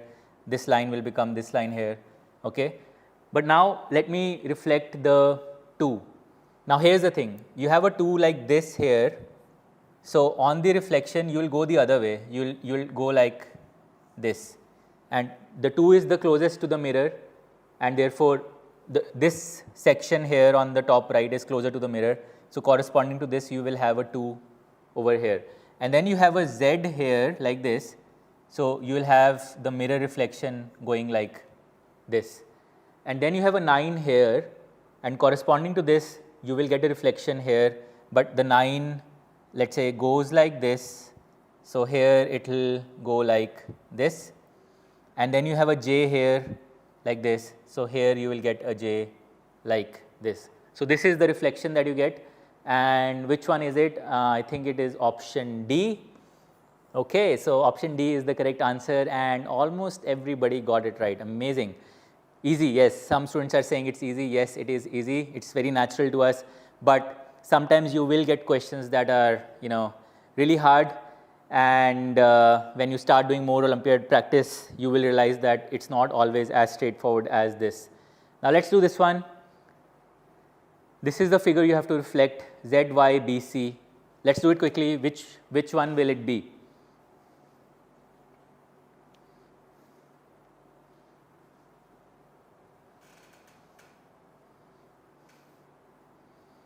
Okay, see lots of C's. Let's see if this is working. So, I will just first reflect the box with the partitions, then I have a y here on the top right. So, I will reflect this y first on the top left like this. I have a z here on the top left. So, I will get a z reflection on the top right. I have a c here on the bottom right. So, I have a c here like this on the bottom left.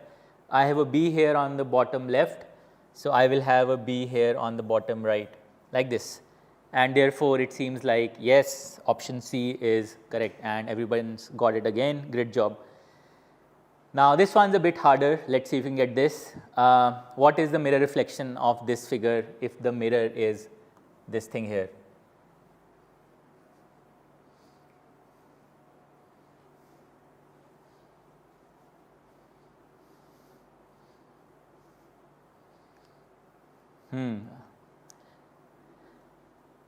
Okay, let me stand a little to the side, and I can see that this time we have some mixed answers, but mostly people are saying it's A. Okay, so let's see what the answer is in this case. So again, like let's go step by step. Let's first draw the outer box and the partitions and these lines.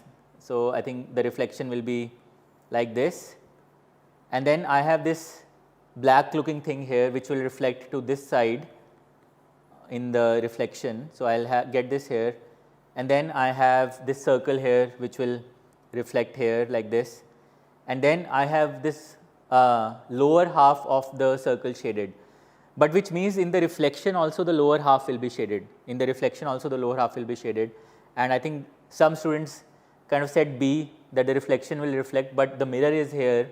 So, the reflection will also be in the lower half, and therefore, the reflection will be like this, and therefore, option A is the correct option in this case. Great job to all of those who got it right.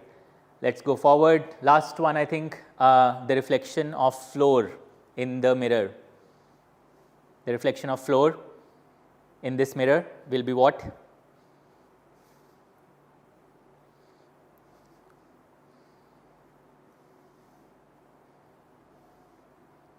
Okay, I can see lots of A's. Let's see. I'll just quickly draw letter by letter. So this R first gets reflected like this, then I reflect. So I'm going from right to left here, because the closer something is to the mirror, the closer its reflection will be to the mirror as well. So R reflects like this O reflects like this, then this O reflects like this, then you have an L like this, which will reflect like this, and then you have an F here that's like this, which will reflect here like this. So that's how the reflection will look like, which is option A. So option A is correct in this case. Okay, great job. And okay, we have one more, which is a reflection of this figure. What will be the reflection of this figure in this mirror? The mirror is now placed horizontally like this. Quickly. And we have a fun quiz coming up, so we'll just wrap it up and then we'll do that quiz where I want everybody on the chat to participate. But let's wrap it up quickly. What is the reflection of this figure? Mostly students are saying B. So let's see. So this is closest to the mirror, so I'll first reflect this, then this goes like this, so I'll go like this, then it comes like this, so I'll draw this, and then it makes this thing here, and the reflection will be something like this, and then it will kind of come like this. So that's the reflection, which seems to be option B. So option B is correct in this case, and again, once again, I think almost everybody's gotten it right. So reflections, we use mirror every day, so reflection comes to us naturally as an idea, as a concept, but sometimes Olympiad questions on reflections do tend to get hard. So when you get confused, just draw out the reflection step by step if you have to. All right, okay, there's one more. Actually, I'll just skip it, and yes, we'll do this last one. So what is this one is a bit tricky, so I want you to now think about this carefully.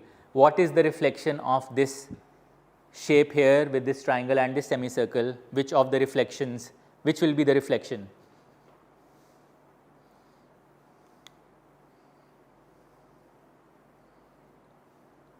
I see, all right, now it seems students are confused because I see a mixture of answers. I see some A's, some B's, some C's as well. Okay, the answers in this one are all over the place. So, I will give you a few more seconds, and this is where drawing reflections step by step actually turns out to be very useful.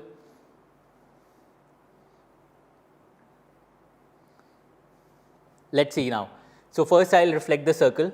So, I will reflect the circle like this, and let me use a different color.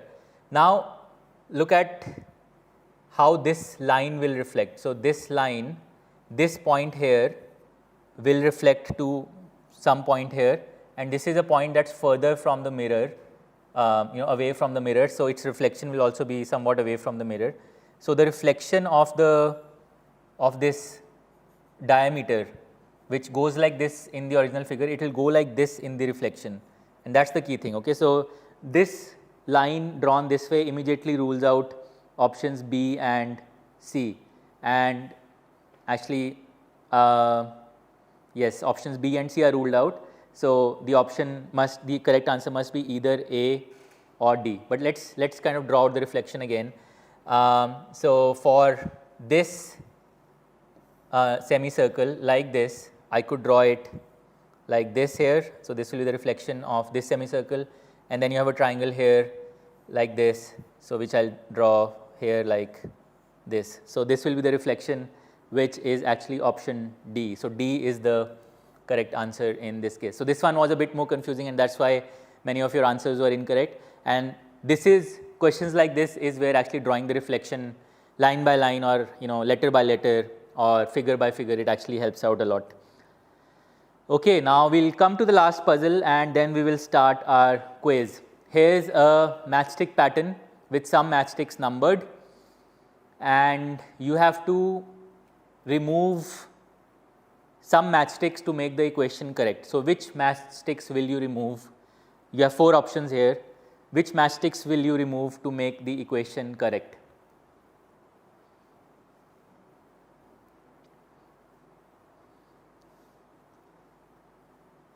Which matchsticks will you remove to make the equation correct? Okay, I can see some D's. So, let us see. If you remove 1 and 2, if you remove a 1 and 2, you get you are just left with a 1. So, just hide these 1 and 2 in your mind. So, you are just left with a 1. So, you get 6 minus 1 is 7. So, that is not correct.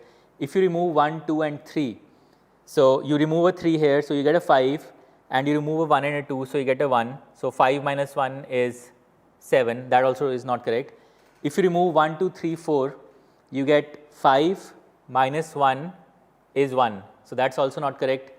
But if you remove a 3 and a 4, so if you remove this matchstick, and if you remove this matchstick here, you will get a 5 minus a 4 equal to a 1. So, that makes the equation correct. So, you have to remove matchsticks 3 and 4, and therefore, option D is correct. So, that is your answer. All right, we are almost on time. So, we will now quickly do a fun quiz for a few minutes. So, here is how I want you to do it. You will need a mobile device to log in, and if you have already used Kahoot in the past, you will find it very easy, but if not, no problem.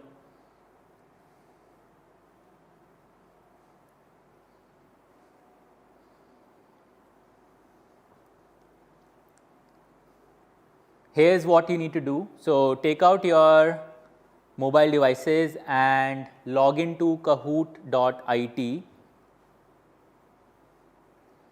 kahoot.it, kahoot.it. So, log into kahoot.it and join the quiz using this pin 857042.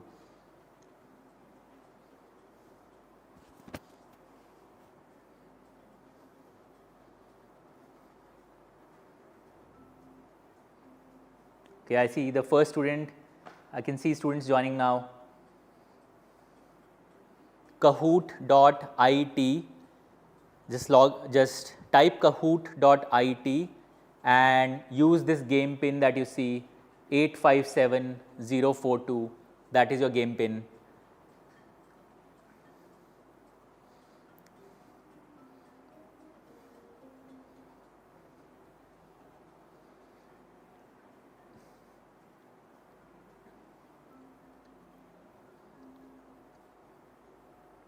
We'll take 30 more seconds. You have 30 more seconds to join the game, and then we will start. And remember, those who do well on this quiz have some goodies to win.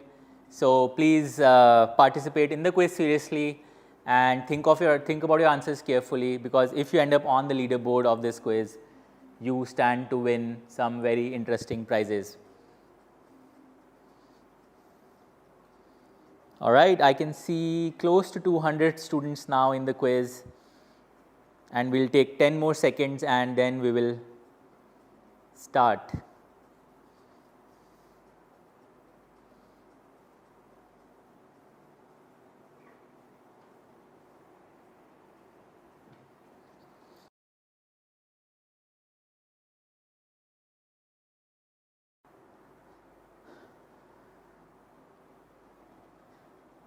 Wow, I see a lot of students still joining, so I'll wait a few more seconds.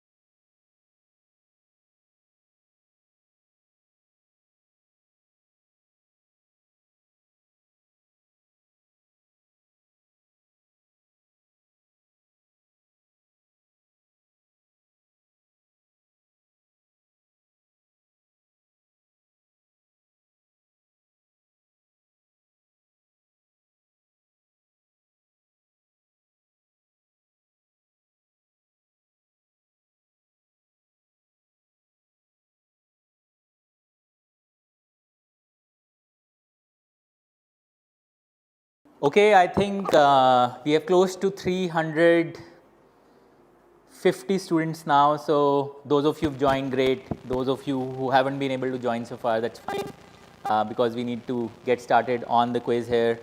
And yes, we've hit 350, so I'm going to press the start button now. All right. Once again, be careful in your answers, because if you do well, you stand to win some very interesting prizes. So here's the first question, which is a trial question. You can just answer. You'll see two options on your mobile screen, yes or no. So whichever option you want to pick, you can pick. And this question will just help you understand how to use Kahoot.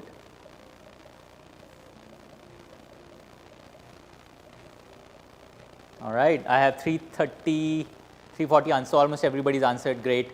And now we'll start off with the actual quiz. Okay. So you see the leaderboard here as well. So the leaderboard works both using how accurate your answer is and how fast you respond. So you have to respond accurately, but you also have to respond fast if you want to be on the leaderboard. So here's our first question. After how many digits does the pattern repeat? 58341, 58341. After how many digits does the pattern repeat? Very simple.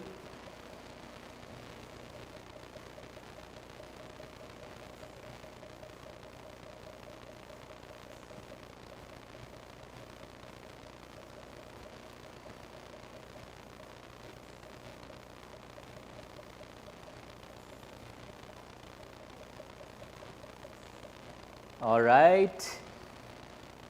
280 students got it correct. Let's see what the leaderboard is. So on the leaderboard, Kian is number 1, Abhiram is number 2, and Nirav and Yuvika are number 3, Inba, Alex 4 and 5. So this is our current leaderboard after question number 1. So once again, you can show up on the leaderboard if you answer correctly and if you answer fast. So be careful in your answers, think carefully, think smart, and try and kind of jump up on the leaderboard. Okay, here's your next question. What will be the 34th digit in this number? 34th digit in this number?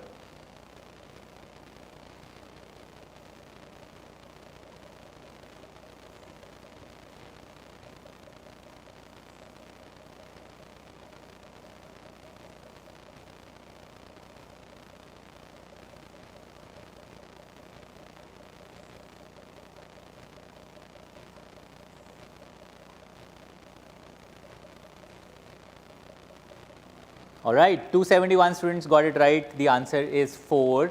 And let's see the leaderboard. Sanvika, number 1, Amira, Kian, Arjun, Alex. Great job to all of you and everybody else participating. We have a lot more questions to go. So take your time, be careful, answer fast, and you have a shot. Okay, here's your next question. Find the 25th digit. Find the 25th digit. Here's the pattern. Find the 25th digit. I will not read it out for you. Find the 25th digit of this number.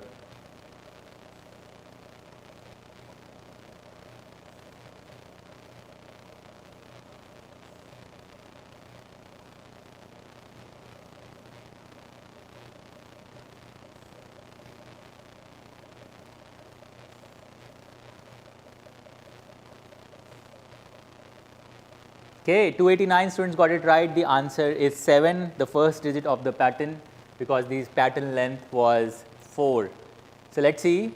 Amira, Arjun, Kian, Sonic, Nirav, and Atiksh are the 5 leaders on our leaderboard now. Let's keep going. Question number, find the difference between the 100th digit of the two numbers. Difference between the 100th digit of these two numbers.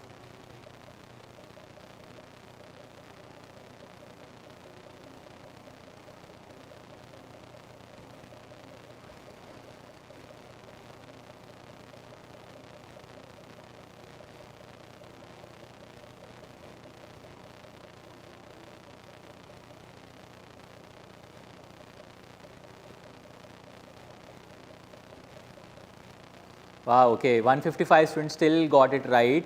This one was a bit tricky because you had to find the 100th digit of both the numbers and then take the difference, and the answer was 2. All right, let's look at the leaderboard now. Amira, Sanvika, Ayansh, Abhiram, and Ayansh. We have 2 Ayanshes on the leaderboard. Great job. But we also have other people who are jumping up and down the leaderboard. So lots of questions to go, students. Give it your best shot and you can turn up on the leaderboard as well. Find the next number. So this is question 6. Find the next number. 2, 5, 10, 17, 26, question mark.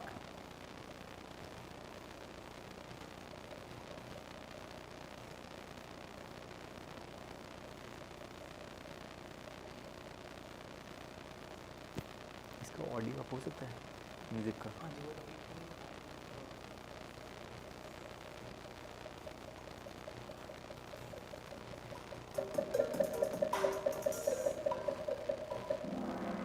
202 students got this one right. The answer was 37. And let's see the leaderboard now. Amira, Sanvika, Tharun, Abhiram, and Swastika are the top 5 names. The student Swastika just came up on the leaderboard on this question. So everyone here has a chance. Lots of questions to go. Think fast, think smart, find the missing numbers. 100, 97, 92, 85, question mark, 52.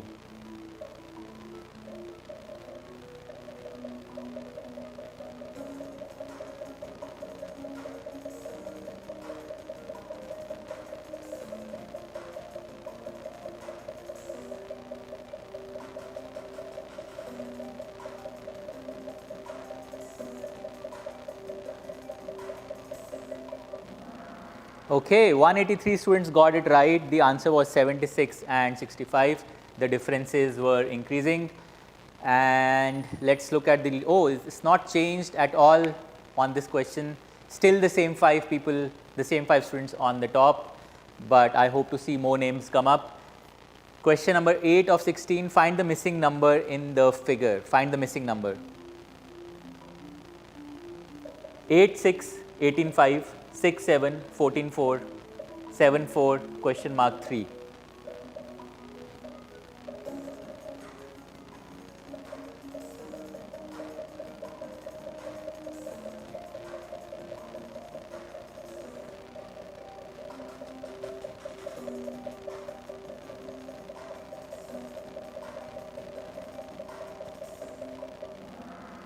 Okay, 89 students got it right. The answer was 16. And let's look at the leaderboard. It's completely changed.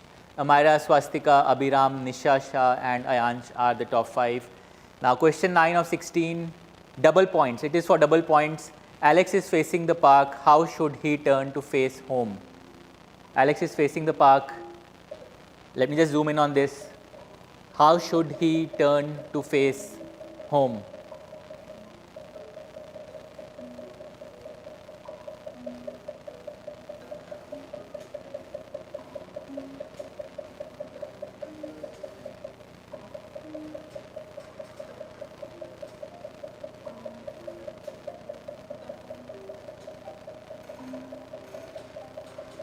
So if you can't, for those of you who can't see it or can't see it clearly, park is towards the left and home is towards the north. So how should he turn to face home?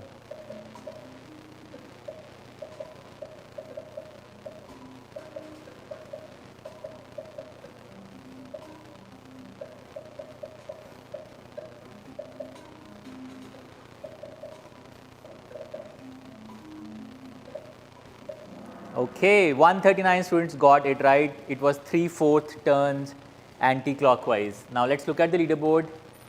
Amira still at the top, Swastika, Nisha, Sanvika and Ayansh. Okay, question 10 of 16. Which points lie on the northeast of V? Northeast. So I'm just going to read out the points. So V, S, P, Q, R, T, U, W, X.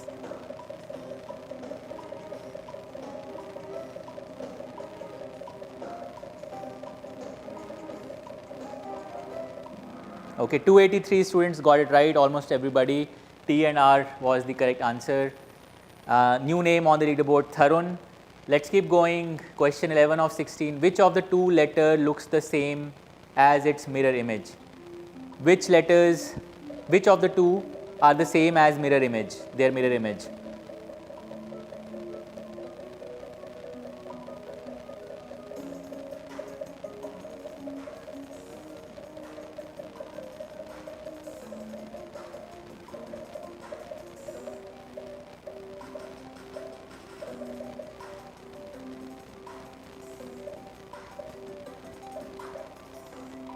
All right, 311 students got it right. The answer was both letters. And let's look at the leaderboard. It's not changed at all. All right, now we have 5 more questions to go. Identify the mirror image. SOS. Which one is the mirror image of SOS?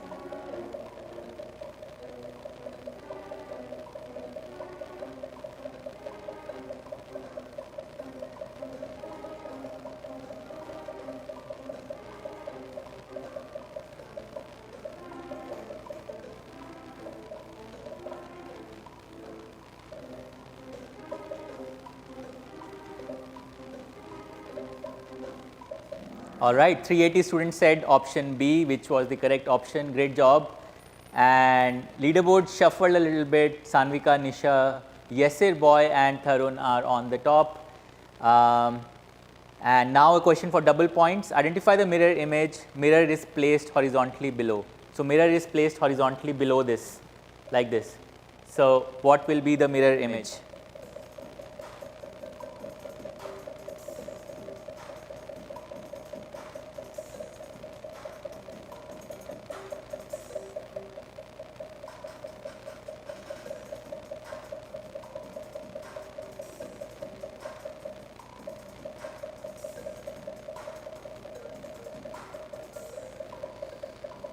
All right, 209 students said option A was correct. And let's look at the leaderboard, not changed. Amira still at the top. 3 more questions to go. Identify the mirror image of the figure. Question number 14. Identify the mirror image of this figure. It's a tree in a rectangle. For those of you who can't see it clearly, tree in a rectangle.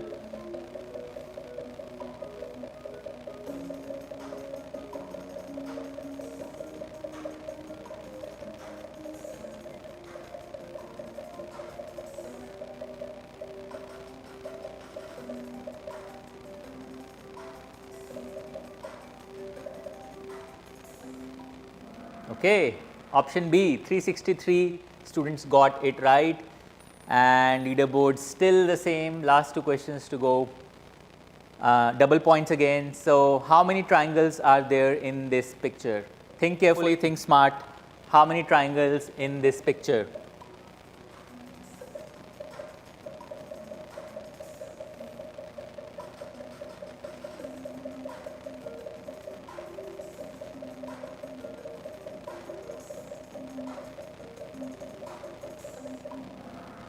(132) students said 10, which was incorrect. Only 29 students got it right, and let me show you why. If you look at this figure, and if you were counting these sections also as triangles, they are not really triangles because they have one edge as circular and not straight. So like if you look at this pie here, it has 2 straight segments but 1 circular, so this is not really a triangle. The only triangles in the figure are the 2 small ones in the middle and the one that's made up of both of them. So there are only 3 triangles in this figure, and therefore 3 was the correct answer. And let's look at the leaderboard. Wow, it's changed. Someone called me has shown up on 2nd position, but Amira still continues to be at the top. Now the last question. 10 horses are racing. Just before the finish line, a horse overtakes the 3rd horse. Which position does it finish in? A horse overtakes the 3rd horse. Which position does it finish in?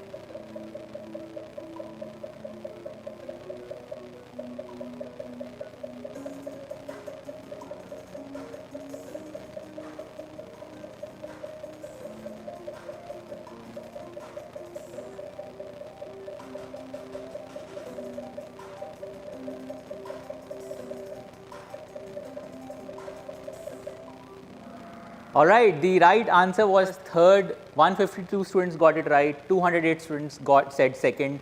But if you overtake someone who is at 3rd position, you will still be at the 3rd position. You will not become 2nd if you overtake the 3rd person. The 3rd person will become 4th, but you will become 3rd. So the answer in this case was 3rd. So let's see what the leaderboard, the winners are.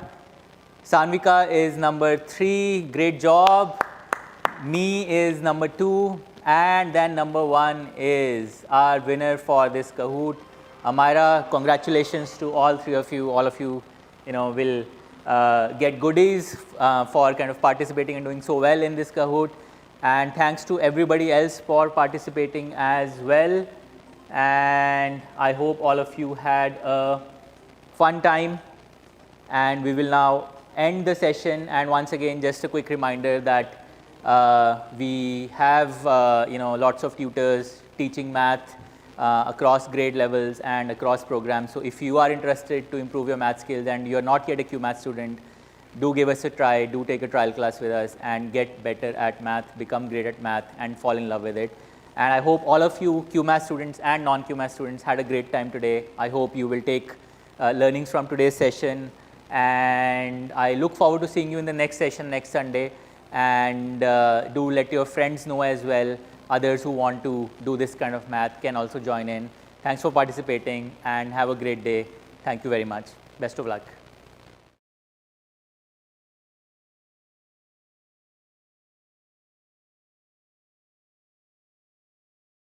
Do you know what is the sum of the exterior angles of any triangle? No, ma'am. Okay, let's look at the simulation here. If you drive along the triangle, every turn makes an exterior angle. When you take 3 turns, you are at the initial position. So, what does it make? Ma'am, a full circle. Absolutely right. And that is? Ma'am, a 360-degree angle. Great work, Vansh.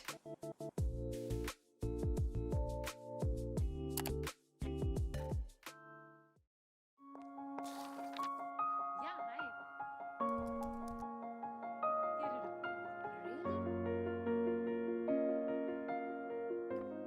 Yeah, I can.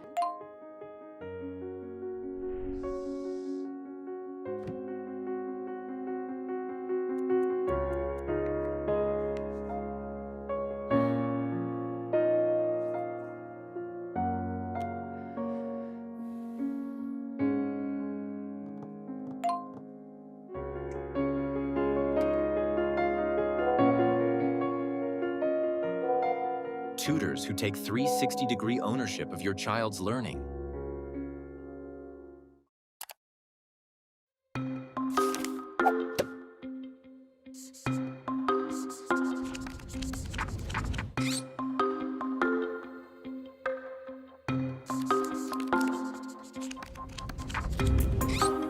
Math learning should not feel like detention. Swap endless worksheets with engaging one-to-one classes by math experts.